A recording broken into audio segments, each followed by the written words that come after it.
ਆਪਣੀਆਂ ਹਾਜ਼ਰੀਆਂ ਨਿਤਾ ਪ੍ਰਤੀ ਕਰਮ ਅਨੁਸਾਰ ਕਰ ਰਹੇ ਹਾਂ। ਪਰਮੇਸ਼ਰ ਦੀ ਬਖਸ਼ਿਸ਼ ਹੈ। ਅਕਾਲ ਪੁਰਖ ਮਹਾਰਾਜ ਜੀ ਰਹਿਮਤ ਦਾ ਕਿਨਕਾ ਸਾਡੀ ਝੋਲੀ ਦੇ ਵਿੱਚ ਪਾ ਰਹੇ ਹਨ। ਲੇਖੈ ਕਤਹਿ ਨ ਛੁਟੀਐ ਖਿਨ ਖਿਨ ਭੋਲਨ ਹਾਰ। ਬਖਸ਼ਨ ਹਾਰ ਬਖਸ਼ ਲੈ ਨਾਨਕ ਪਾਰ ਉਤਾਰ। ਇਹ ਬਖਸ਼ਣਹਾਰ ਪਰਮਾਤਮਾ ਜੇ ਸਾਡਾ ਇਕੱਲੀ ਇਕੱਲੀ ਗੱਲ ਦਾ ਲੇਖਾ ਹੋਇਆ ਤੇ ਲੇਖਾ ਕੀਤਿਆਂ ਤੋਂ ਸਾਡਾ ਛੁਟਕਾਰਾ ਨਹੀਂ ਹੋਣਾ, ਤੁਸੀਂ ਸਾਨੂੰ ਕਿਰਪਾ ਕਰਕੇ ਆਪੇ ਬਖਸ਼ ਲੈਣਾ ਕਰਿਓ। ਕਿਉਂਕਿ ਮਨੁੱਖ ਦੀ ਜ਼ਿੰਦਗੀ ਬੜੀ ਛੋਟੀ ਹੈ, ਗੁਨਾਹ ਇਸ ਦੇ ਬਹੁਤ ਜ਼ਿਆਦਾ ਨੇ ਔਰ ਬਹੁਤ ਵੱਡੇ ਵੱਡੇ ਗੁਨਾਹ ਛੋਟੀ ਜਿਹੀ ਜ਼ਿੰਦਗੀ ਨੇ ਕੀਤੇ ਹਨ। ਜਿਹੜੀ ਜ਼ਿੰਦਗੀ ਪਰਮੇਸ਼ਰ ਨੂੰ ਪਾ ਜਾਂਦੀ ਹੈ,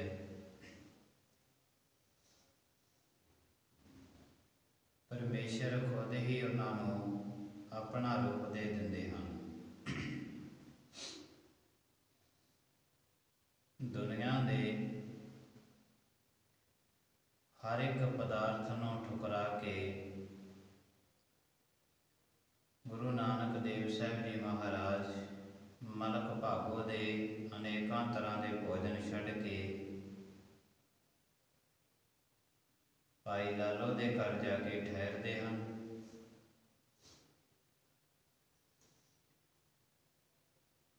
ਗੁਰੂ ਸਾਹਿਬ ਜੀ ਮਹਾਰਾਜ ਦੇ ਅਨੇਕਾਂ ਐਸਾ ਇਸ ਇਤਿਹਾਸ ਭਰਿਆ ਪਿਆ ਹੈ ਕਿ ਜਿੱਥੇ ਵੀ ਰੱਬ ਦਾ ਪਿਆਰਾ ਸਿਮਰਨ ਬੰਦਗੀ ਕਰਨ ਵਾਲਾ, ਕਿਰਤ ਕਰਨ ਵਾਲਾ ਬੈਠਾ ਹੈ, ਪਰਮੇਸ਼ਰ ਖੁਦ ਹੀ ਆਪਣੇ ਪਿਆਰੇ ਦੇ ਕੋਲ ਪਹੁੰਚ ਜਾਂਦੇ ਹਨ। ਇੱਕ ਰੱਬ ਦੇ ਦਰਸ਼ਨ ਕਰਨ ਆਉਂਦਾ ਹੈ, ਇੱਕ ਨੂੰ ਰੱਬ ਖੁਦ ਜਾ ਕੇ ਮਿਲਦੇ ਹਨ। ਗੁਰੂ ਸਾਹਿਬ ਜੀ ਮਹਾਰਾਜ ਦਾ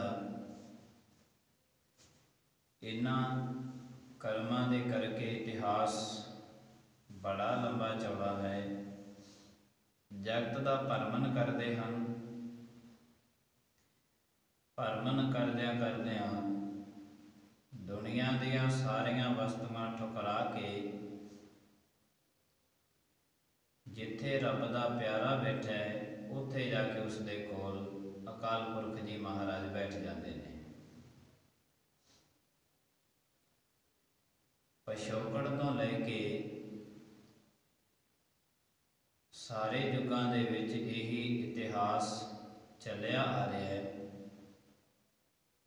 ਭਗਵਾਨ ਕ੍ਰਿਸ਼ਨ ਜੀ ਉਹਨਾਂ ਨੂੰ ਦੁਰਯੋਧਨ ਨੇ ਅਨੇਕਾਂ ਤਰ੍ਹਾਂ ਦੇ ਪਕਵਾਨ ਉਹਨਾਂ ਵਾਸਤੇ ਤਿਆਰ ਕੀਤੇ ਨੇ। ਜਦ ਪਤਾ ਲੱਗਿਆ ਕਿ ਇੱਧਰ ਨੂੰ ਆ ਰਹੇ ਹਨ, ਕਿਉਂਕਿ ਭਗਵਾਨ ਕ੍ਰਿਸ਼ਨ ਜੀ ਵੀ ਰਾਜੇ ਸਨ। ਹੁਣ ਇੱਕ ਰਾਜੇ ਦੀ ਰਿਹਾਇਸ਼, ਉਹਦੀ ਸਾਂਭ ਸੰਭਾਲ ਤੇ ਇੱਕ ਰਾਜਾ ਕਰ ਸਕਦਾ ਹੈ। ਦੁਰਯੋਧਨ ਨੇ ਅਨੇਕਾਂ ਤਰ੍ਹਾਂ ਦੇ ਪਕਵਾਨ ਬਣਾਏ ਨੇ, ਕਰੋੜਾਂ ਤਰ੍ਹਾਂ ਦੇ ਸਾਜੋ ਸਮਾਨ ਲਿਆ ਕੇ ਰੱਖੇ ਹਨ ਸਵਾਗਤ ਵਾਸਤੇ। ਮਿਲਿਆ ਕਿ ਭਗਵਾਨ ਕ੍ਰਿਸ਼ਨ ਜੀ ਦੁਰਯੋਧਨ ਦੇ ਸਾਰੀਆਂ ਵਸਤੂਆਂ ਨੂੰ ਠੁਕਰਾ ਕੇ ਬਿਦਰ ਦੇ ਘਰ ਵਿੱਚ ਜਾ ਕੇ ਬੈਠ ਗਏ ਨੇ।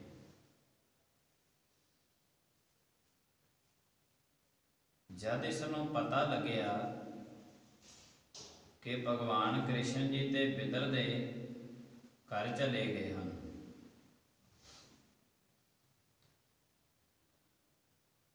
ਗੁਰਬਾਣੀ ਵਿੱਚ ਸ਼ਬਦ ਆਉਂਦਾ ਹੈ ਕਬੀਰ ਸਾਹਿਬ ਜੀਆਂ ਦਾ, ਰਾਜਨ ਕੌਣ ਤੁਮਾਰੇ ਆਵੈ, ਐਸੋ ਭਾਵ ਬਿਦਰ ਕੋ ਦੇਖਿਓ, ਉਹ ਗਰੀਬ ਮੋਹਿ ਪਾਵੈ। ਬਿਦਰ ਦੇ ਘਰ ਦੇ ਵਿੱਚ ਚਲੇ ਗਏ ਜਾਂ ਦੂਸਰਾ ਦਿਨ ਆਇਆ, ਦੁਰਯੋਧਨ ਕਹਿਣ ਲੱਗਿਆ, ਭਗਵਾਨ ਜੀ ਮੈਂ ਤੇ ਅਨੇਕਾਂ ਤਰ੍ਹਾਂ ਦੇ ਪਕਵਾਨ ਕੀਤੇ ਸਨ, ਰਾਤ ਰਹਿਣ ਦਾ ਤੁਹਾਡਾ ਬੜਾ ਵਧੀਆ ਬੰਦੋਬਸਤ ਮੈਂ ਕੀਤਾ ਸੀ, ਪਰ ਤੁਸੀਂ ਤੇ ਇੱਕ ਗਰੀਬ ਦੇ ਘਰ ਚਲੇ ਗਏ ਹੋ। ਬਿਦਰ ਦੇ ਘਰ ਵਿੱਚ ਕਹਿੰਦੇ ਹਾਂ, ਤੇਰੇ ਘਰ ਦੇ ਵਿੱਚ ਅਨੇਕਾਂ ਤਰ੍ਹਾਂ ਦੇ ਪਕਵਾਨ ਛਕ ਕੇ ਅਸੀਂ ਸੌਂ ਜਾਣਾ ਸੀ। ਬਿਦਰ ਦੇ ਘਰ ਦੇ ਵਿੱਚ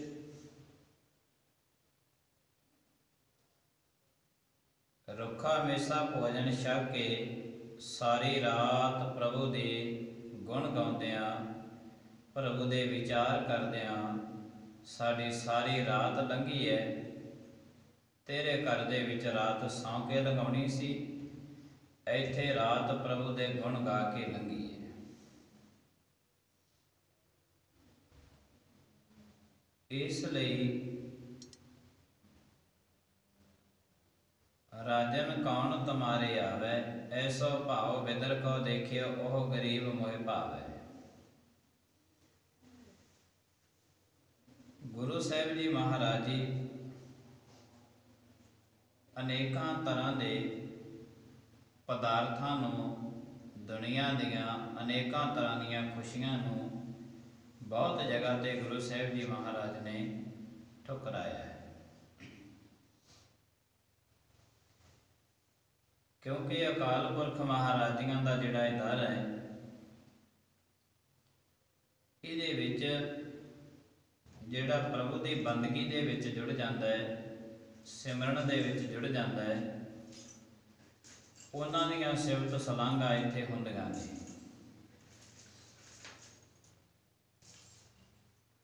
ਜੋ ਮਨੁੱਖ ਬਿਲਕੁਲ ਸ਼ੀਸ਼ੇ ਦੀ ਤਰ੍ਹਾਂ ਹੁੰਦੇ ਨੇ,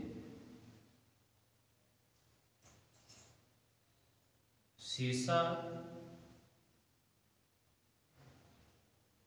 ਉਹਦੇ ਵਿੱਚ ਇਹ ਖਾਸੀਅਤ ਹੈ ਕਿ ਜਿਹੋ ਜਿਹਾ ਵੀ ਮਨੁੱਖ ਦਾ ਮੁਖੜਾ ਹੋਵੇਗਾ, ਉਹਨੂੰ ਉਹੋ ਜਿਹੀ ਦਿਖਾਉਂਦਾ ਮੁਖੜਾ। ਸੰਤ ਇੱਕ ਸ਼ੀਸ਼ੇ ਦੀ ਤਰ੍ਹਾਂ ਹੀ ਹੁੰਦੇ ਹਨ। ਜਿਹੋ ਜਿਹਾ ਮਨੁੱਖ ਅੰਦਰੋਂ ਹੁੰਦਾ ਹੈ, ਉਹਨੂੰ ਉਹੋ ਜਿਹਾ ਉਹਦੇ ਹਾਲਾਤ ਦਿਖਾ ਦਿੰਦੇ ਨੇ। ਸੰਤ ਅਤੇ ਸ਼ੀਸ਼ਾ ਇੱਕੋ ਜਿਹੇ ਹੁੰਦੇ ਨੇ।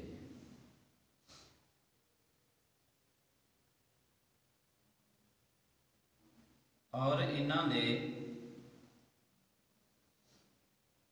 ਜਦੋਂ ਮਨੁੱਖ ਦੇ ਅੰਦਰ ਦੀ ਕਮਜ਼ੋਰੀ ਪਕੜੀ ਜਾਂਦੀ ਹੈ,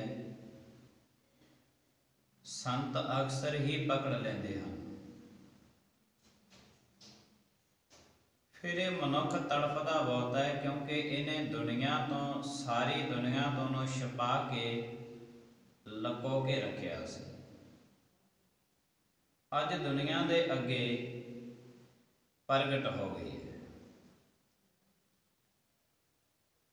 ਗੁਰੂ ਨਾਨਕ ਦੇਵ ਸਾਹਿਬ ਜੀ ਮਹਾਰਾਜ ਨੂੰ ਪੱਥਰ ਵੀ ਮਾਰੇ ਗਏ, ਖੂਹ ਦੇ ਵਿੱਚ ਵੀ ਸੁੱਟਿਆ ਗਿਆ, ਬੜੇ ਯਤਨ ਕੀਤੇ ਗਏ, ਕਿਉਂਕਿ ਗੁਰੂ ਨਾਨਕ ਦੇਵ ਸਾਹਿਬ ਮਹਾਰਾਜ ਜੀ ਦਿਖਾ ਦਿੰਦੇ ਸਨ, ਜਿਹੋ ਜਿਹਾ ਮਨੁੱਖ ਅੰਦਰੋਂ ਹੈ ਉਹਨੂੰ ਉਹਦੇ ਸਾਹਮਣੇ ਦਿਖਾ ਦਿੰਦੇ ਸਨ। ਤੋ ਐਸੇ ਜਿਹੜੇ ਸ਼ੀਸ਼ੇ ਦੀ ਤਰ੍ਹਾਂ ਸੰਤ ਮਹਾਤਮਾ ਪੈਗੰਬਰ ਆਏ, ਇਹੋ ਜਿਹੇ ਸ਼ੀਸ਼ੇ ਸਮਾਜ ਨੇ ਬਹੁਤ ਤੋੜੇ ਨੇ, ਬਹੁਤ ਤੋੜੇ ਨੇ।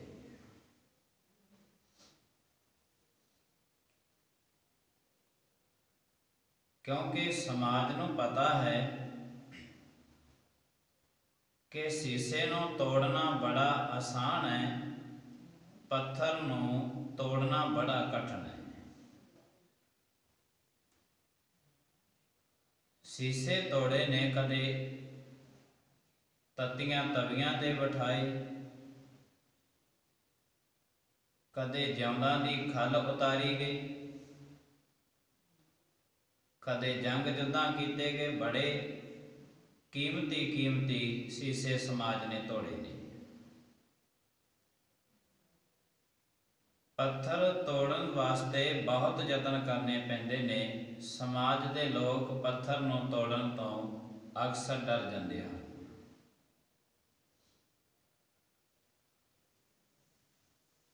ਸਮਾਜ ਨੂੰ ਕੌਣ ਸਮਝਾਵੇ ਕਿ ਫੁੱਲ ਦੀ ਜਿਹੜੀ ਉਮਰ ਹੈ ਇਹ ਤੇ ਕੇਵਲ ਤੇ ਕੇਵਲ ਚੰਦ ਦਿਨਾਂ ਦੀ ਹੈ। ਕੰਡਿਆਂ ਦੀ ਜਿਹੜੀ ਉਮਰ ਹੈ ਇਹ ਫੁੱਲ ਤੋਂ ਜ਼ਿਆਦਾ ਟਾਈਮ ਬੂਟੇ ਦੇ ਨਾਲ ਲੱਗੇ ਰਹਿੰਦੇ ਹਨ। ਕੰਡਿਆਂ ਦੀ ਉਮਰ ਜ਼ਿਆਦਾ ਹੈ, ਫੁੱਲ ਦੀ ਉਮਰ ਬਹੁਤ ਘੱਟ ਹੈ। ਤਾਂ ਗੁਰੂ ਸਾਹਿਬ ਜੀ ਮਹਾਰਾਜ ਕਹਿੰਦੇ ਨੇ, ਜੇ ਤੂੰ ਇਹ ਸਮਾਜ ਦੇ ਵਿੱਚ ਜਿਉਣਾ ਹੀ ਹੈ, ਜਿਹੜੇ ਤੈਨੂੰ ਚੰਨ ਦਿਨ ਮਿਲੇ ਨੇ ਇਹ ਫੁੱਲ ਦੀ ਤਰ੍ਹਾਂ ਜਿਉਂ ਕੇ ਦੇਖ। ਜਿੱਥੇ ਵੀ ਬੈਠਦਾ ਹੈ, ਜਿੱਥੇ ਵੀ ਖੜਦਾ ਹੈ, ਜਿਹੜੀ ਵੀ ਗਲੀ ਨਿਕਲਦਾ ਹੈ, ਹਰ ਇੱਕ ਜਗ੍ਹਾ ਤੇ ਤੂੰ ਸੁਗੰਧੀ ਫੈਲਾਉਂਦਾ ਰਹਿ। ਐਸਾ ਜੀਵਨ ਆਪਣਾ ਬਣਾ। ਭਾਵੇਂ ਤੇਰਾ ਇਹ ਜੀਵਨ ਚੰਨ ਦਿਨਾਂ ਦਾ ਹੈ, ਪਰ ਜਿੰਨਾ ਕੁ ਇਹ ਚੰਨ ਦਿਨ ਜਿਉਣੇ ਨੇ ਫੁੱਲ ਦੀ ਤਰ੍ਹਾਂ ਰਹਿ, ਕੰਡਿਆਂ ਦੀ ਤਰ੍ਹਾਂ ਨਾ ਰਹਿ। 90 ਸਾਲ ਤੱਕ ਔਰੰਗਜ਼ੇਬ ਤਖਤ ਤੇ ਬੈਠਾ ਰਿਹਾ, ਤਖਤ ਤੇ ਹੀ ਮਰਿਆ, ਪਰ ਸਾਰੀ ਜ਼ਿੰਦਗੀ ਕੰਡਿਆਂ ਦੀ ਤਰ੍ਹਾਂ ਸਮਾਜ ਦੇ ਚੁਭਦਾ ਰਿਹਾ। 42 ਸਾਲ ਦੀ ਉਮਰ ਦੇ ਵਿੱਚ ਗੁਰੂ ਗੋਬਿੰਦ ਸਿੰਘ ਮਹਾਰਾਜ ਜੀ ਰੁਖਸ਼ਤ ਹੁੰਦੇ ਨੇ। ਬਿਲਕੁਲ ਸੁਗੰਧੀ ਦੀ ਤਰ੍ਹਾਂ ਗੁਰੂ ਸਾਹਿਬ ਜੀ ਮਹਾਰਾਜ ਜੀਆਂ ਦਾ ਜੀਵਨ। ਇਹ ਸਾਰੀ ਜ਼ਿੰਦਗੀ ਚੁਭਦਾ ਰਿਹਾ। ਮਿਲਿਆ ਕੀ ਹੈ? ਜਿੱਥੇ ਔਰੰਗਜ਼ੇਬ ਦੀ ਕਬਰ ਹੈ, ਉਹ ਜਿਹੜੀ ਕਬਰ ਦੀ ਜਿਹੜੇ ਰਾਖੀ ਕਰਦੇ ਨੇ ਨਾ, ਕੱਚੀ ਕਬਰ, ਹਜੇ ਤੱਕ ਵੀ ਕੱਚੀ ਕਬਰ ਹੈ। ਉਹ ਜਿਹੜੇ ਕਬਰ ਦੀ ਰਾਖੀ ਕਰਦੇ ਨੇ ਨਾ, ਜਿਹੜੇ ਉੱਥੇ ਰਾਹੀ ਪਾਂਧੀ ਜਾਂਦੇ ਨੇ, ਉਹਨਾਂ ਤੋਂ ਰੁਪਈਆ 2 ਰੁਪਏ ਮੰਗ ਕੇ ਤੇ ਉਸ ਕਬਰ ਦੇ ਦੀਵਾ ਜਗਾਉਂਦੇ ਨੇ। ਤੇਲ ਵਾਸਤੇ ਪੈਸੇ ਮੰਗਦੇ ਨੇ, ਰੁਪਈਆ 2 ਰੁਪਈਏ, ਫਿਰ ਉਹਦੀ ਕਬਰ ਤੇ ਦੀਵਾ ਜਗਾਉਂਦੇ ਨੇ। ਜਿਹੜੇ ਗੁਰੂ ਗੋਬਿੰਦ ਸਿੰਘ ਮਹਾਰਾਜ ਜੀ 42 ਸਾਲ ਦੀ ਉਮਰ ਦੇ ਵਿੱਚ ਰੁਖਸ਼ਤ ਹੁੰਦੇ ਨੇ, ਉਹਨਾਂ ਦੇ ਨਿਸ਼ਾਨ ਤੇ ਬੜੇ ਵੱਡੇ ਨਿਸ਼ਾਨ ਝੂਲਦੇ ਨੇ ਉਹਨਾਂ ਦੇ ਨਾਮ ਤੇ ਅੱਜ ਵੀ। ਗੁਰੂ ਸਾਹਿਬ ਜੀ ਮਹਾਰਾਜ ਕਹਿੰਦੇ, ਗੁਰਬਾਣੀ ਦੇ ਕੋਲੋਂ ਤੂੰ ਸੁਗੰਧੀ ਲੈਣੀ ਹੈ, ਔਰ ਜਿੱਥੇ ਵੀ ਤੂੰ ਜਾਵੇਂ, ਬੈਠੇ, ਖੜੇ, ਤੁਰੇ, ਹਰ ਇੱਕ ਜਗ੍ਹਾ ਤੇ ਤੇਰੇ ਕੋਲ ਸੁਗੰਧੀ ਲਾਜ਼ਮੀ ਹੋਵੇ। ਭਾਵੇਂ ਚੰਦ ਦਿਨਾਂ ਦਾ ਜੀਵਨ ਬਤੀਤ ਕਰਨਾ ਹੈ, ਪਰ ਫਿਰ ਵੀ ਸੁਗੰਧੀ ਦੀ ਤਰ੍ਹਾਂ ਬਤੀਤ ਕਰੇ। ਮਨੁੱਖ ਦੀ ਇਹ ਫਿਤਰਤ ਬਣ ਗਈ ਹੈ ਕਿ ਪਹਿਲੇ ਤੇ ਇਹ ਪਰਮਾਤਮਾ ਨੂੰ ਬੜੇ ਆਸਾਨ ਤਰੀਕੇ ਦੇ ਨਾਲ ਮੰਨਦਾ ਹੈ।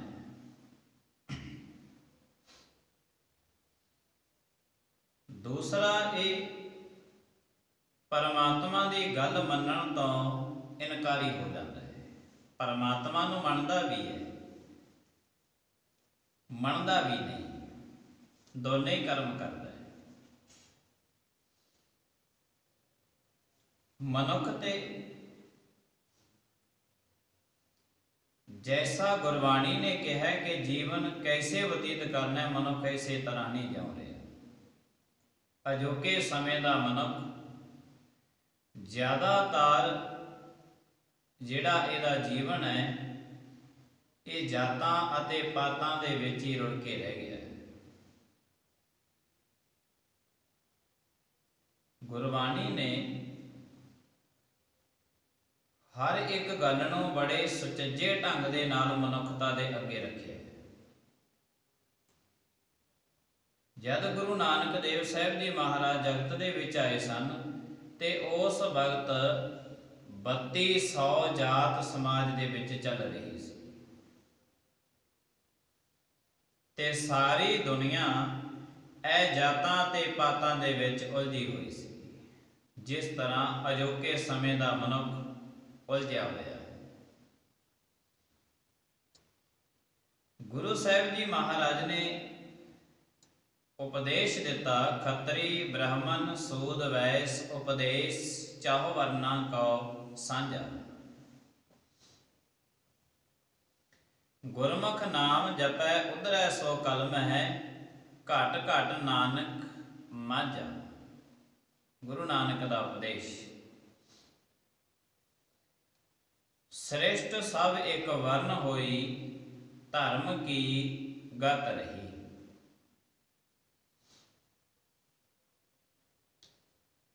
ਜਾਤ ਕੀ ਹੈ ਔਰ ਇਹਨਾਂ ਦੀ ਸ਼ੁਰੂਆਤ ਕਿੱਥੋਂ ਹੋਈ ਹੈ? ਕੀ ਇਹ ਜਾਤਾਂ ਪਾਤਾਂ ਪਰਮਾਤਮਾ ਨੇ ਬਣਾਈਆਂ ਨੇ? ਬਿਲਕੁਲ ਨਹੀਂ, ਮਨੁੱਖ ਨੇ ਖੁਦ ਬਣਾਈਆਂ।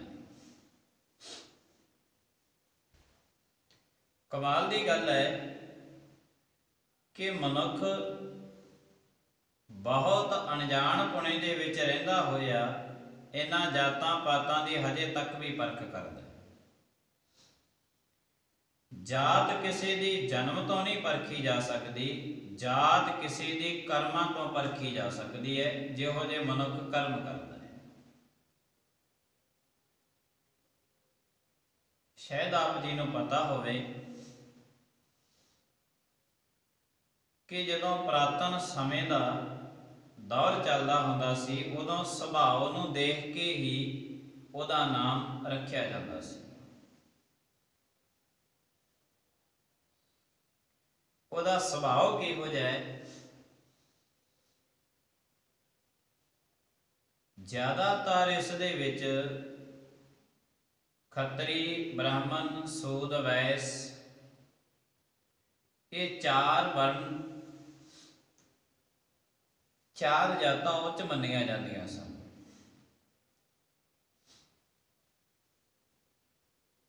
ਬ੍ਰਾਹਮਣ ਕਿਸ ਨੂੰ ਮੰਨਿਆ ਜਾਂਦਾ ਸੀ, ਕਿਸ ਨੂੰ ਕਿਹਾ ਜਾਂਦਾ ਸੀ? ਉਹਨਾਂ ਟਾਈਮਾਂ ਵਿੱਚ ਜਿਹੜਾ ਮਨੁੱਖ ਕੁਝ ਕਰਨ ਤੋਂ ਪਹਿਲਾਂ ਆਪਣੇ ਸਮਝ ਨੂੰ ਅੱਗੇ ਰੱਖਦਾ ਹੈ, ਉਹਨੂੰ ਬ੍ਰਾਹਮਣ ਕਹਿੰਦੇ ਸਨ। ਮਨੁੱਖ ਦੇ ਸੁਭਾਅ ਨੂੰ ਦੇਖ ਕੇ ਉਹਦਾ ਨਾਮ ਰੱਖਿਆ ਜਾਂਦਾ ਸੀ, ਭਲਕੇ ਕੋਈ ਜਾਤ ਪਾਤ ਨਹੀਂ ਸੀ। ਬ੍ਰਾਹਮਣ ਜਿਹੜਾ ਮਨੁੱਖ ਹੱਥਾਂ ਨਾਲ ਕੁਛ ਕਰਨ ਤੋਂ ਪਹਿਲਾਂ, ਪੈਰਾਂ ਨਾਲ ਤੁਰਨ ਤੋਂ ਪਹਿਲਾਂ, ਕੁਝ ਦੇਖਣ ਤੋਂ ਪਹਿਲਾਂ, ਕੁਝ ਬੋਲਣ ਤੋਂ ਪਹਿਲਾਂ ਆਪਣੇ ਸਿਰ ਨੂੰ ਅੱਗਿਓਂ ਰੱਖਦਾ ਸੀ, ਆਪਣੀ ਸਮਝ ਨੂੰ ਅੱਗਿਓਂ ਰੱਖਦਾ ਸੀ, ਉਹਨੂੰ ਪੁਰਾਤਨ ਸਮੇਂ ਦੇ ਵਿੱਚ ਬ੍ਰਾਹਮਣ ਕਹਿੰਦੇ ਸਨ। ਬ੍ਰਾਹਮਣ ਕਿਸੇ ਜਾਤੀ ਦਾ ਨਾਮ ਨਹੀਂ ਹੈ, ਜਾਤ ਪਾਤ ਦਾ ਕਿਸੇ ਦਾ ਨਾਮ ਨਹੀਂ ਹੈ ਬ੍ਰਾਹਮਣ।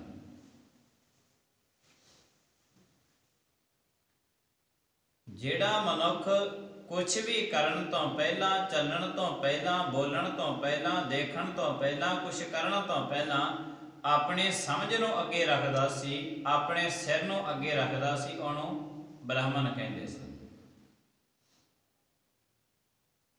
ਸਿਰਮੌਰ ਉਹਨਾਂ ਨੂੰ ਮੰਨਿਆ ਜਾਂਦਾ ਸੀ, ਕਿਉਂਕਿ ਜਿਹੜੇ ਐਸੇ ਲੋਕ ਹੁੰਦੇ ਸਨ, ਉਹ ਪਰਮਾਤਮਾ ਦਾ ਨਾਮ ਬੋਲਣ ਤੋਂ ਪਹਿਲਾਂ, ਚੱਲਣ ਤੋਂ ਪਹਿਲਾਂ, ਕੁਛ ਕਰਨ ਤੋਂ ਪਹਿਲਾਂ ਆਪਣੇ ਪਰਮਾਤਮਾ ਦਾ ਨਾਮ ਧਿਆਉਂਦੇ ਸਨ। ਇਸ ਕਰਕੇ ਉਹਨਾਂ ਨੂੰ ਸਿਰਮੌਰ ਮੰਨਿਆ ਜਾਂਦਾ ਸੀ। ਰੱਬ ਦੀਆਂ ਗੱਲਾਂ ਸੁਣਾਉਣ ਵਾਲੇ ਨੂੰ ਬ੍ਰਾਹਮਣ ਕਿਹਾ ਜਾਂਦਾ ਸੀ ਪੁਰਾਤਨ ਸਮਿਆਂ ਦੇ ਵਿੱਚ। ਤੋ ਇਸ ਸਮੇਂ ਦੇ ਜਦੋਂ ਗੁਰੂ ਨਾਨਕ ਦਾ ਦੌਰ ਚੱਲਿਆ, ਸਮੇਂ ਦੇ ਮੁਤਾਬਕ ਗੁਰੂ ਨਾਨਕ ਦੇਵ ਸਾਹਿਬ ਜੀ ਮਹਾਰਾਜ ਦੇ ਵੇਲੇ ਦੌਰ ਦੇ ਵਿੱਚ ਇਹ ਸ਼ਬਦ ਆਇਆ, ਭਾਈ ਸ਼ਬਦ, ਭਾਈ ਬਾਲਾ, ਭਾਈ ਮਰਦਾਨਾ। ਕੌਣ ਨੇ? ਗੁਰੂ ਨਾਨਕ ਮਹਾਰਾਜ ਨੂੰ ਪੁੱਛਿਆ ਸੀ ਕਿ ਤੁਹਾਡੇ ਕੀ ਲੱਗਦੇ ਹਨ? ਤਾਂ ਗੁਰੂ ਨਾਨਕ ਮਹਾਰਾਜ ਨੇ ਕਿਹਾ ਸੀ ਭਾਈ ਬਾਲਾ ਅਤੇ ਭਾਈ ਮਰਦਾਨਾ ਦੋਨੇ ਮੇਰੇ ਭਾਈ ਨੇ। ਤਾਂ ਗੁਰੂ ਨਾਨਕ ਦੇ ਘਰ ਦੇ ਵਿੱਚ ਇਹ ਭਾਈ ਸ਼ਬਦ ਪ੍ਰਚਲਿਤ ਹੋਇਆ।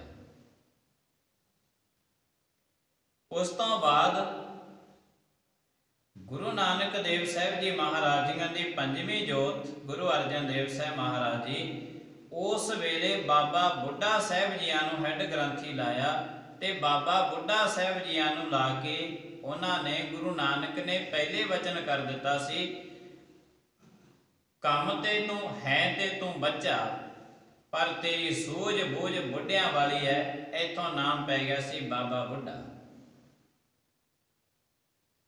ਤੋ ਪਹਿਲੇ ਹੈੱਡ ਗ੍ਰੰਥੀ ਬਾਬਾ ਬੁੱਢਾ ਸਾਹਿਬ ਜੀ ਲੱਗੇ। ਇਸ ਕਰਕੇ ਦੂਸਰਾ ਸ਼ਬਦ ਗੁਰੂ ਘਰ ਦੇ ਵਿੱਚ ਪ੍ਰਚਲਿਤ ਹੋਇਆ ਬਾਬਾ। ਭਾਈ ਅਤੇ ਬਾਬਾ ਦੋ ਸ਼ਬਦ ਗੁਰੂ ਘਰ ਦੇ ਵਿੱਚ ਪ੍ਰਚਲਿਤ ਹੋਏ ਨੇ, ਜਿਹੜੇ ਹਰ ਇੱਕ ਜਗ੍ਹਾ ਤੇ ਗੁਰੂ ਨਾਨਕ ਦੇ ਘਰ ਦੇ ਵਿੱਚ ਵਰਤੇ ਜਾਂਦੇ ਹਨ। ਬ੍ਰਾਹਮਣ ਉਹਨਾਂ ਨੂੰ ਕਹਿੰਦੇ ਸਨ ਜਿਹੜੇ ਸਾਰਾ ਕੁਝ ਕਰਨ ਤੋਂ ਪਹਿਲਾਂ ਆਪਣੀ ਸੂਝ ਬੂਝ ਨੂੰ, ਸਮਝ ਨੂੰ, ਸਿਰ ਨੂੰ ਅੱਗੇ ਰੱਖਦੇ ਸਨ।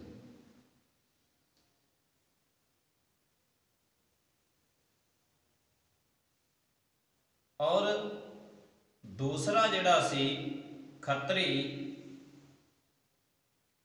ਉਹਨਾਂ ਨੂੰ ਕਿਹਾ ਜਾਂਦਾ ਸੀ ਖੱਤਰੀ ਸੋ ਜੋ ਕਰਮਾ ਕਾ ਸੂਰ, ਪੁੰਨ ਦਾਨ ਕਾ ਕਰੈ ਸਰੀਰ, ਗੁਰਬਾਣੀ ਵਿੱਚ।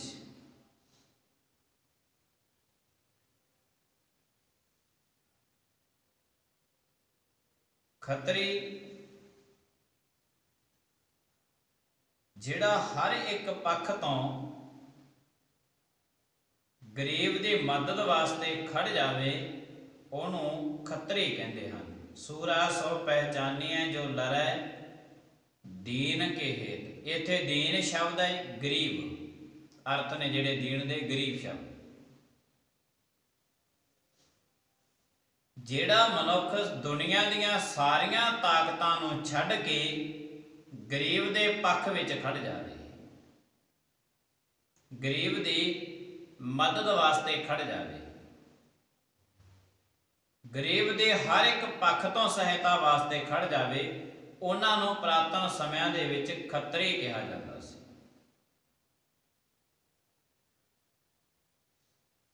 ਕਿਤੇ ਗਰੀਬ ਦੇ ਅੱਗਿਓਂ ਖੜ ਗਿਆ ਹੈ, ਗਰੀਬ ਵਾਸਤੇ ਲੜਨ ਵਾਸਤੇ ਤਿਆਰ ਹੈ, ਕੱਲਾ ਲੜਨ ਵਾਸਤੇ ਤਿਆਰ ਨਹੀਂ ਹੈ। ਗੁਰਬਾਣੀ ਗੁਰੂ ਸਾਹਿਬ ਜੀ ਮਹਾਰਾਜ ਕਹਿੰਦੇ ਦੁਨੀਆ ਦੇ ਵਿੱਚ ਸਭ ਤੋਂ ਵੱਡਾ ਸੂਰਮਾ ਉਹੀ ਹੈ ਜਿਹੜਾ ਦੀਨ ਦੇ, ਗਰੀਬ ਦੇ ਸਾਹਮਣੇ ਅੱਗੇ ਖੜ ਕੇ ਉਹਦੀ ਖਾਤਰ ਆਪਣੀ ਜਿੰਦ ਜਾਨ ਵਾਰਦਾ ਹੈ।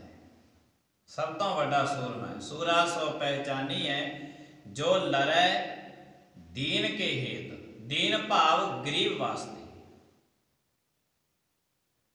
ਸਭ ਤੋਂ ਵੱਡਾ ਸੂਰਮਾ ਉਹੀ ਹੈ। ਤੋ ਇਸ ਨੂੰ ਕਹਿੰਦੇ ਨੇ ਖੱਤਰੀ। ਖੱਤਰੀ, ਬ੍ਰਾਹਮਣ, ਸੂਦ, ਵੈਸ। ਬ੍ਰਾਹਮਣ ਦੇ ਨਾਲ ਜਿਹੜੇ ਧਰਮ ਹੈ, ਇਹ ਧਰਮ ਬੜਾ ਆਸਾਨ ਤਰੀਕੇ ਦੇ ਨਾਲ ਚੱਲਦਾ ਹੈ। ਇਹ ਧਰਮ ਕਿਸੇ ਦਾ ਕੋਈ ਵੀ ਹੋ ਸਕਦਾ ਹੈ, ਕਿਉਂਕਿ ਦੁਨੀਆ ਦਾ 700 ਧਰਮ ਹੈ। 700 ਧਰਮ ਦਾ 18,000 ਗ੍ਰੰਥ ਹੈ। ਸਾਰੇ ਧਰਮਾਂ ਦੇ ਵਿੱਚੋਂ ਸ੍ਰੇਸ਼ਟ ਧਰਮ ਹੈ ਸਿੱਖ ਧਰਮ। ਸਾਰੇ ਗ੍ਰੰਥਾਂ ਦੇ ਵਿੱਚੋਂ ਸ੍ਰੇਸ਼ਟ ਗ੍ਰੰਥ ਨੇ ਧੰਨ ਆਦਿ ਸ੍ਰੀ ਗੁਰੂ ਗ੍ਰੰਥ ਸਾਹਿਬ ਜੀ ਮਹਾਰਾਜ।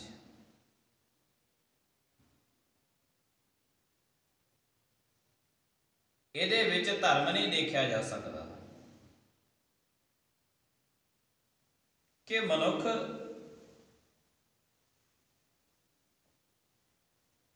ਜਿਹੜਾ ਹੈ ਕਿ ਕਰਮ ਕੀ ਕਰਦਾ ਹੈ।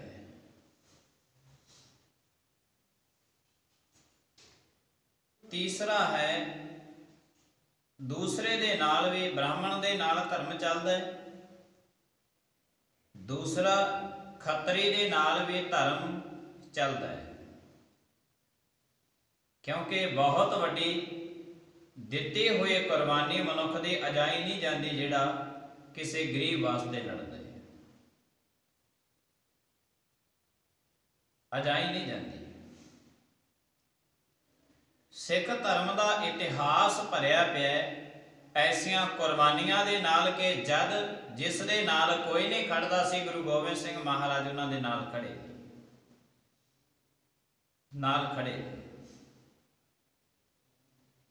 ਰੱਖਿਆ ਕਰਨ ਵਾਸਤੇ। ਔਰ ਇਹਨਾਂ ਖੱਤਰੀ ਦੇ ਨਾਲ ਧਰਮ ਬੜਾ ਆਸਾਨ ਤਰੀਕੇ ਦੇ ਨਾਲ ਚੱਲਦਾ ਹੈ। ਜਿਹੜੇ ਮਨੁੱਖ ਗਰੀਬ ਸਾਰੀਆਂ ਦੁਨੀਆਂ ਦੀਆਂ ਤਾਕਤਾਂ ਛੱਡ ਕੇ ਗਰੀਬ ਦੇ ਪੱਖ ਵਿੱਚ ਖੜੇ ਹੋ ਜਾਂਦੇ ਨੇ, ਐਸੇ ਮਨੁੱਖ ਦੇ ਕੋਲ ਧਰਮ ਆਸਾਨ ਤਰੀਕੇ ਦੇ ਨਾਲ ਹੁੰਦਾ ਹੈ। ਔਰ ਬਕਾਇਦਾ ਗੁਰਬਾਣੀ ਇਸ ਗੱਲ ਦੀ ਹਾਮੀ ਭਰਦੀ ਹੈ, ਸੂਰਾ ਸੋ ਪਹਿਚਾਨੀਏ ਜੋ ਲੜੈ ਦੀਨ ਕੇ ਹੇਤ, ਪੁਰਜਾ ਪੁਰਜਾ ਕੱਟ ਮਰੈ ਕਬਹੁ ਨਾ ਛਾੜੈ ਖੇਤ। ਐਸਾ ਸੂਰਮਾ ਸਮਾਜ ਦੇ ਵਿੱਚ ਵਿਰਲਾ ਵਾਂਝਾ ਹੁੰਦਾ ਜਿਹੜਾ ਗਰੀਬ ਦੇ ਹੱਕ ਵਾਸਤੇ ਉਹਦੇ ਬਰਾਬਰ ਖੜ ਜਾਂਦਾ ਹੈ, ਅੱਗਿਓਂ ਖੜ ਜਾਂਦਾ ਹੈ ਔਰ ਆਪਣੇ ਸਰੀਰ ਦਾ ਪੁਰਜਾ ਪੁਰਜਾ ਕਟਵਾ ਲੈਂਦਾ ਹੈ, ਪਰ ਗਰੀਬ ਨੂੰ ਛੱਡਦਾ ਨਹੀਂ। ਇਹਦੇ ਨਾਲ ਧਰਮ ਚੱਲਦਾ ਹੈ। ਤੀਸਰੇ ਨੇ ਖੱਤਰੀ, ਬ੍ਰਾਹਮਣ, ਸੂਦ, ਵੈਸ, ਸੂਦਰ, ਜਿਨ੍ਹਾਂ ਨੂੰ ਸੂਦਰ ਕਿਹਾ ਜਾਂਦਾ ਹੈ। ਸੂਦਰ ਕਿਸ ਨੂੰ ਕਹਿੰਦੇ ਨੇ? ਜਿਹੜਾ ਮਨੁੱਖ ਆਪਣੀ ਸਿਰ ਖਪਾਈ ਬਿਲਕੁਲ ਵੀ ਨਾ ਕਰਦਾ ਹੋਵੇ, ਹੱਥਾਂ ਦੇ ਨਾਲ ਬਹੁਤਾ ਕੰਮ ਕਰਕੇ ਖੁਸ਼ ਹੁੰਦਾ ਹੋਵੇ, ਪੈਰਾਂ ਦੇ ਨਾਲ ਬਹੁਤਾ ਚੱਲ ਕੇ ਖੁਸ਼ ਹੁੰਦਾ ਹੋਵੇ, ਸਿਰ ਦੇ ਉੱਪਰ ਭਾਰ ਰੱਖ ਕੇ ਢੋ ਕੇ ਬੜਾ ਖੁਸ਼ ਹੁੰਦਾ ਹੋਵੇ, ਭਾਵ ਆਪਣੇ ਸਰੀਰ ਦੇ ਨਾਲ ਜ਼ਿਆਦਾ ਵਜਨ ਕੰਮ ਕਰਨ ਦੇ ਵਿੱਚ ਖੁਸ਼ੀ ਰੱਖਦਾ ਹੋਵੇ, ਐਸੇ ਮਨੁੱਖ ਨੂੰ ਕਹਿੰਦੇ ਨੇ ਸੂਦ ਕਹਿੰਦੇ ਹਨ।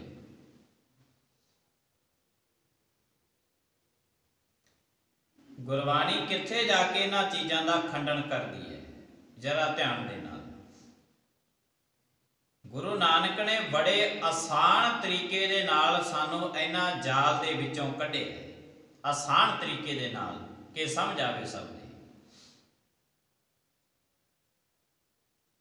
ਸ਼ਾਇਦ ਕੋਈ ਨਾ ਕੋਈ ਗੁਰਮੁਖ ਪਿਆਰਾ ਇਹਨਾਂ ਚੋਂ ਨਿਕਲੇ। ਤਾਂ ਹੀ ਤੇ ਕਹਿੰਦੇ ਆ ਕਿ ਗੁਰੂ ਨਾਨਕ ਦਾ ਜੇ ਇੱਕ ਵਚਨ ਵੀ ਕੋਈ ਗੁਰਮੁਖ ਸੱਜਣ ਮੰਨ ਗਿਆ, ਇੱਕ ਵਚਨ ਵੀ, ਸਾਰੀ ਜ਼ਿੰਦਗੀ ਉਸ ਦੀ ਜਿਹੜੀ ਇਹ ਜੋਨੀ ਹੈ, ਜੋਨੀ ਤੋਂ ਬਿਲਕੁਲ ਮੁਕਤ ਹੋ ਜਾਂਦਾ ਹੈ। ਇੱਕੋ ਵਚਨ, ਪਰ ਉਸ ਨੂੰ ਮੰਨ ਲਿਆ ਜਾਵੇ। ਗੁਰੂ ਨਾਨਕ ਦੇਵ ਸਾਹਿਬ ਜੀ ਮਹਾਰਾਜ ਕਹਿੰਦੇ ਨੇ, ਐਸੇ ਮਨੁੱਖ, ਜਿਹੜੇ ਮਨੁੱਖ ਜ਼ਿਆਦਾਤਰ ਹੱਥਾਂ ਪੈਰਾਂ ਦੇ ਨਾਲ ਭਾਰਾ ਕੰਮ ਵਜਨ ਚੱਕ ਕੇ ਰਾਜੀ ਹੈ, ਭਾਰਾ ਕੰਮ ਕਰਕੇ ਰਾਜੀ ਹੈ, ਜ਼ਿਆਦਾ ਤੁਰ ਕੇ ਰਾਜੀ ਨੇ, ਐਸੇ ਮਨੁੱਖਾਂ ਨੂੰ ਸੂਦ ਕਿਹਾ ਜਾਂਦਾ ਹੈ, ਸੂਦਰ ਕਿਹਾ ਜਾਂਦਾ ਹੈ। ਇਹ ਸੂਦਰ ਦੇ ਨਾਲ ਧਰਮ ਆਸਾਨ ਤਰੀਕੇ ਦੇ ਨਾਲ ਬੜੇ ਸੁਚੱਜੇ ਢੰਗ ਦੇ ਨਾਲ ਚੱਲਦਾ ਹੈ। ਕਿਉਂਕਿ ਹੱਥਾਂ ਦੇ ਨਾਲ ਪੈਰਾਂ ਦੇ ਨਾਲ ਚੱਲ ਕੇ ਪਰਮਾਤਮਾ ਦੇ ਘਰ ਵਿੱਚ ਆਇਆ ਜਾਂਦਾ ਹੈ। ਹੱਥਾਂ ਦੇ ਨਾਲ ਸੇਵਾ ਕਰਕੇ, ਸਿਰ ਤੇ ਟੋਕਰੀ ਰੱਖ ਕੇ ਪਰਮਾਤਮਾ ਦੇ ਘਰ ਦੀ ਸੇਵਾ ਕੀਤੀ ਜਾਂਦੀ ਹੈ। ਤਾਂ ਬਹੁਤੇ ਮਨੁੱਖ ਐਸੇ ਨੇ ਜਿਹੜੇ ਇਹਨਾਂ ਕਾਰਨਾਂ ਕਰਕੇ ਪਰਮਾਤਮਾ ਨੂੰ ਭਾ ਜਾਂਦੇ ਨੇ। ਆਪ ਜੀ ਇਤਿਹਾਸ ਪੜ੍ਹਦੇ ਹੋ ਸਾਰੇ। ਭਾਈ ਬਹਿਲੋ ਸਭ ਤੋਂ ਪਹਿਲੋਂ, ਜਿਹੜੇ ਮਾਨਸਾ ਜ਼ਿਲ੍ਹੇ ਦੇ ਵਿੱਚ ਫਫੜੇ ਭਾਈ ਕਹਿੰਦੇ ਹੋਏ ਨੇ। ਇਹਨਾਂ ਨੇ ਸਾਰੇ ਦੇ ਸਾਰੇ ਸ਼ਹਿਰ ਦੀ ਕੂੜਾ ਇਕੱਠ ਇਕੱਠਾ ਕਰ ਕਰਕੇ ਆਵੇ ਦੇ ਵਿੱਚ ਪਾਇਆ ਤੇ ਗੁਰੂ ਸਾਹਿਬ ਜੀ ਮਹਾਰਾਜ ਜੀਆਂ ਨੇ ਗਲਵੱਕੜੀ ਦੇ ਵਿੱਚ ਲੈ ਲਿਆ ਸੀ। ਕਹਿੰਦੇ ਭਾਈ ਬਹਿਲੋ ਸਭ ਤੋਂ ਪਹਿਲੋਂ ਵਚਨ ਕਰ ਦਿੱਤਾ ਗੁਰੂ ਸਾਹਿਬ ਮਹਾਰਾਜ ਨੇ।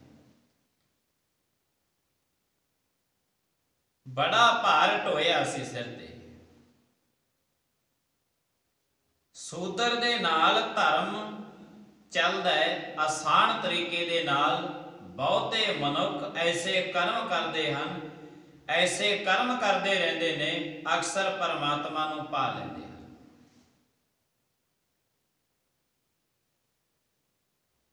ਖੱਤਰੀ, ਬ੍ਰਾਹਮਣ, ਸੂਦ, ਇਹਨਾਂ ਤਿੰਨਾਂ ਦੇ ਨਾਲ ਧਰਮ ਚੱਲਦਾ ਹੈ। ਇੱਕ ਦੇ ਨਾਲ ਧਰਮ ਨਹੀਂ ਚੱਲਦਾ।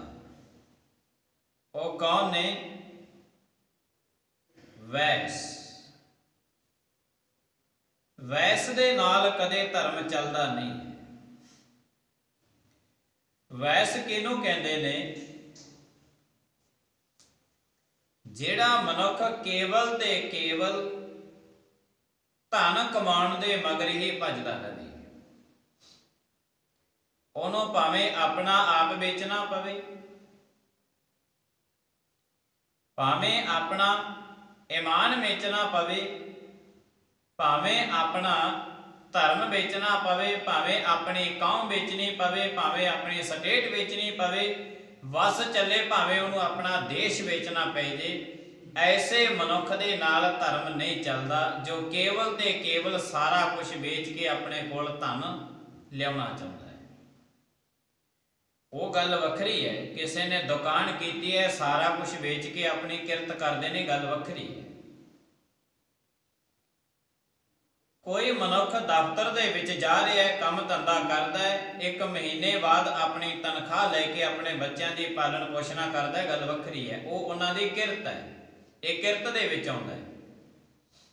ਪਰ ਕੇਵਲ ਤੇ ਕੇਵਲ ਮੈਨੂੰ ਕੱਲਾ ਹੀ ਧਨ ਮਿਲਦਾ ਰਵੇ, ਜੋ ਕੁਛ ਵੀ ਮੇਰੇ ਕੋਲ ਹੈ ਮੈਂ ਸਾਰਾ ਕੁਝ ਵੇਚ ਦੇਵਾਂ, ਕੱਲੇ ਧਨ ਮੇਰੇ ਕੋਲ ਹੋਵੇ, ਐਸੇ ਮਨੁੱਖ ਨੂੰ ਕਹਿੰਦੇ ਨੇ ਵੈਸ।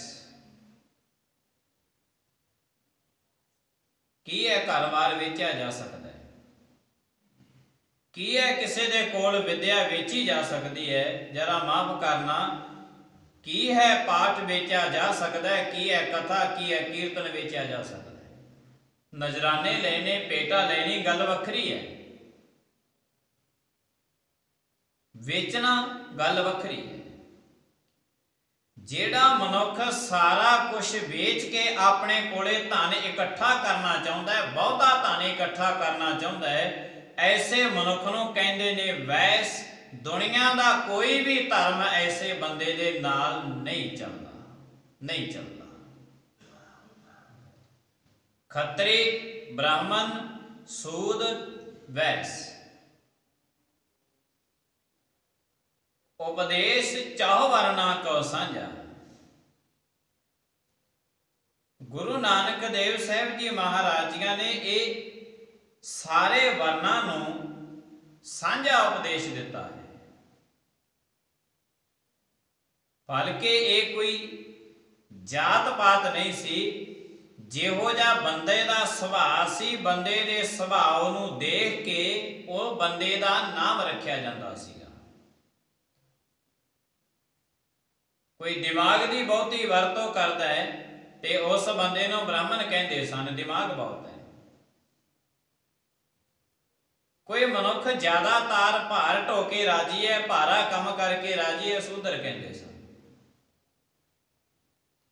ਗਰੀਬਾਂ ਦੇ ਹਿੱਤ ਵਿੱਚ ਖੜਨ ਵਾਲੇ ਨੂੰ ਖੱਤਰੀ ਕਹਿੰਦੇ ਸਨ ਤੇ ਵੈਸ ਉਹਨਾਂ ਨੂੰ ਕਿਹਾ ਜਾਂਦਾ ਸੀ ਜੋ ਧਨ ਦੇ ਬਹੁਤੇ ਲਾਲਚੀ ਹੋ ਜਾਂਦੇ ਸਨ, ਬਹੁਤਾ ਧਨ ਆਪਣੇ ਕੋਲ ਇਕੱਠਾ ਕਰਨਾ ਚਾਹੁੰਦੇ ਸਨ, ਭਾਵੇਂ ਉਹਨਾਂ ਨੂੰ ਠੱਗੀ ਮਾਰਨੀ ਪਵੇ ਆਪਣੇ ਪਰਿਵਾਰ ਦੇ ਨਾਲ ਮਾਰ ਲੈਂਦੇ ਸਨ। ਆਪਣੇ ਕਿਸੇ ਰਿਸ਼ਤੇਦਾਰ ਠੱਗੀ ਮਾਰ ਕੇ ਉਹਦੇ ਕੋਲੋਂ ਧਨ ਆਪਣੇ ਕੋਲ ਲੈ ਆਉਣਾ, ਮਾਰ ਲੈਂਦੇ ਸਨ।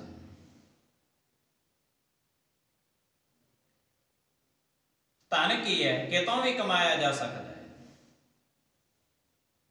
ਕੇਵਲ ਕੱਲੇ ਧਨ ਦੇ ਮਗਰ ਹੀ ਜਿਹੜੇ ਭੱਜ ਕੇ ਧਨ ਕਮਾਉਣ ਦੇ ਤੱਕ ਮਤਲਬ ਰੱਖਦੇ ਸਨ, ਐਸੇ ਮਨੁੱਖ ਨੂੰ ਵੈਸ ਕਿਹਾ ਜਾਂਦਾ ਸੀ, ਦੇ ਨਾਲ ਧਰਮ ਨਹੀਂ ਚੱਲਦਾ। ਝੂਠ ਬੋਲ ਕੇ ਧਨ ਕਮਾਇਆ ਜਾ ਸਕਦਾ ਹੈ, ਠੱਗੀ ਮਾਰ ਕੇ ਧਨ ਕਮਾਇਆ ਜਾ ਸਕਦਾ ਹੈ।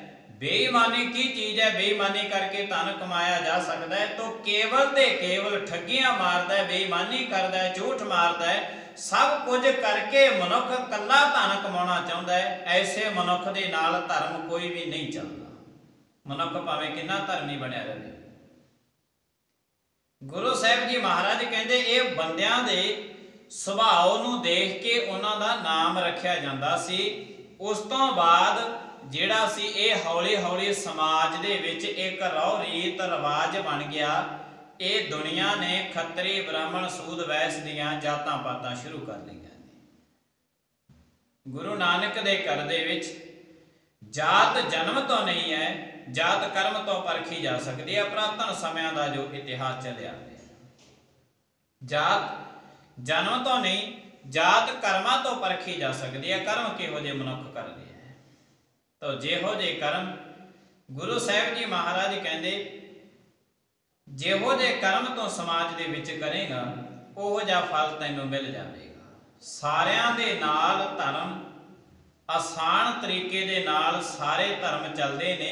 ਜਿਹੋ ਜਿਹੇ ਵੀ ਧਰਮ ਦਾ ਮਨੁੱਖ ਪ੍ਰਵੇਸ਼ ਜਿਹੜੇ ਧਰਮ ਦੇ ਅੰਦਰ ਉਹਨੇ ਕੀਤਾ ਹੋਇਆ। ਗੁਰੂ ਨਾਨਕ ਦੇਵ ਸਾਹਿਬ ਜੀ ਮਹਾਰਾਜ ਦਾ ਉਪਦੇਸ਼ ਹੈ, ਖੱਤਰੀ ਬ੍ਰਾਹਮਣ ਸੂਦ ਵੈਸ ਉਪਦੇਸ਼ ਚਾਹੋ ਵਰਨਾ ਕੋ ਸਾਂਝਾ, ਗੁਰਮੁਖ ਨਾਮ ਜਪੈ ਉਤਰੈ ਸੋ ਕਲਮੈ, ਘਟ ਘਟ ਨਾਨਕ ਮਾਂਝਾ। ਗੁਰੂ ਸਾਹਿਬ ਜੀ ਮਹਾਰਾਜ ਕਹਿੰਦੇ ਨੇ ਐ ਗੁਰਮੁਖ ਸੱਜਣ ਜਨ, ਤੂੰ ਗੁਰੂ ਦੇ ਮਤ ਲੈ, ਗੁਰੂ ਦੇ ਮਤ ਵਰਤ, ਗੁਰਮੁਖ ਬਣ ਕੇ ਤੂੰ ਪਰਮਾਤਮਾ ਦੇ ਨਾਮ ਦੀ ਆਰਾਧਨਾ ਕਰਨ ਦੇ ਯਤਨ ਕਰ, ਤਾਂ ਕਿ ਜਿਹੜਾ ਤੇਰਾ ਇਹ ਜੀਵਨ ਹੈ ਇਹ ਸੁਗੰਧੀਦਾਰ ਬਣ ਜਾਵੇ।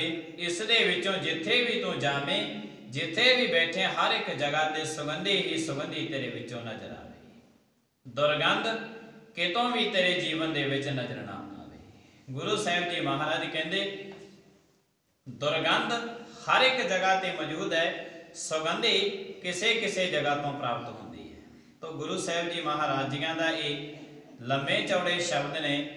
ज्यों केले के पात में पात पात में पात, गुरु नानक की बात में बात बात में बात। तो बात दे विचों अगे बात निकलदी तुरी आउंदी है। तो गुरु साहिब जी महाराज जिन्नी किरपा महान अपने ते करदे ने, नेता प्रति करन अनुसार परमात्मा दे चरनां विच बैठ के आपां इस जीवन दे सुचज्जे जिहड़ा जीवन है इस नूं सुहावना बनाउण दे यतन करदे आ। गुरु साहिब जी महाराज किरपा करन, भुलां चुकां दी खिमा, आईयां होईयां संगतां दा बहुत धन्नवाद। वाहिगुरू जी का खालसा, वाहिगुरू जी की फतेह। तू ठाकुर